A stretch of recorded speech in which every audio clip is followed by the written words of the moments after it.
யோவான் எழுதின சுவிசேஷம் 12வது அதிகாரம் அதனுடைய 26வது வார்த்தையில் நான் இப்படி வாசிக்கிறோம். ஒருவன் எனக்கு ஊழியம் செய்கிறவனானால் என்னை பின்பற்ற கடவன். நான் எங்கே இருக்கிறேனோ அங்கே என் ஊழியக்காரன் இருப்பான். ஒருவன் எனக்கு ஊழியம் செய்தால் அவனை பிதாவானவர் கனம் பண்ணுவார் என்று காணப்படுகிறது. இது இயேசு கிறிஸ்து சொன்ன ஒரு வார்த்தை.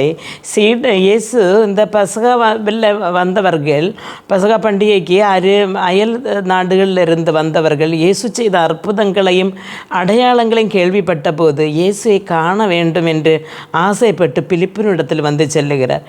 பிலிப்பு அவர்களை இயேசுவினிடத்தில் கூட்டிக் கொண்டு வருகிறான். அப்போ வரும்பொழுது இயேசு சொல்லுகிறார், மனிதகுமாரன் மகிமைப்பட வேண்டிய வேலை வந்தது என்று சொல்லுகிறார்.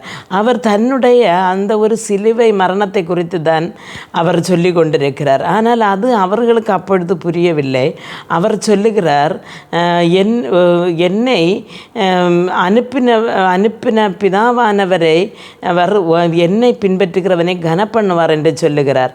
அதே போல் அவர் சொல்லுகிறார், கோதுமை மணி கீழே விழுந்து அது செத்தால் ஒழிய புதியதொன்று முளைக்காது அப்படி என்று சொல்கிறார். அப்போது அது முளைக்கும் போது பலன் கொடுக்கிறது. அதே போல் அவர் தன்னுடைய மரணத்தை குறித்து அவர் அதை சொல்லுகிறார். அதே போல் அவர் சொல்லுகிறார், இந்த உலகத்திலே தன்னுடைய ஜீவனையும் தன்னுடைய வாழ்வையும் நம்பி அதற்காக வாழ்ந்து கொண்டிருக்கிறவன் தன்னுடைய ஆவிக்குரிய வாழ்க்கையை இழந்து போகிறான் என்றும், அதை தன்னுடைய உடம்பு சுகத்தை அல்லன்னா தன்னுடைய உலக பிரகாரமான காரியத்துக்கு முதலிடம் கொடுக்காமல் வாழ்கிறவன் தன்னுடைய ஆத்மாவை ஆதாயப்படுத்தி கொள்ளுவான் என்று அவர் 25வது வார்த்தையில் சொல்லுகிறார்.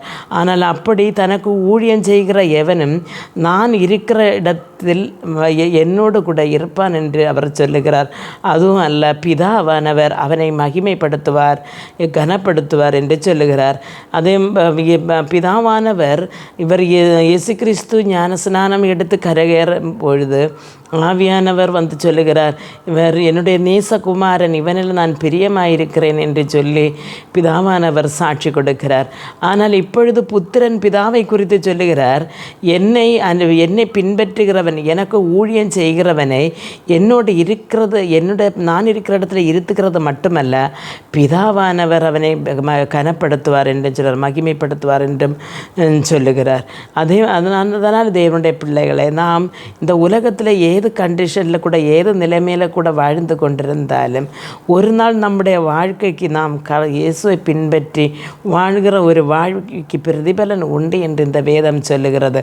அதான் நம்முடைய கஷ்டப்பாடுகளை பார்க்காமல் தேவனுக்கென்று வாழ்ந்து ஆண்டவருடைய ராஜ்யத்தில் போய் அவரோடு கூட இருப்பவும் பிதாவும் நம்மை மகிமைப்படுத்துகிறதை நாம் கண்ணார நாம் அனுபவித்து அறிந்து நாம் கர்த்தரோடு கூட இருக்க கர்த்தர் நமக்கு ஒவ்வொருவருக்கும் கிருபை அருள்வாராக.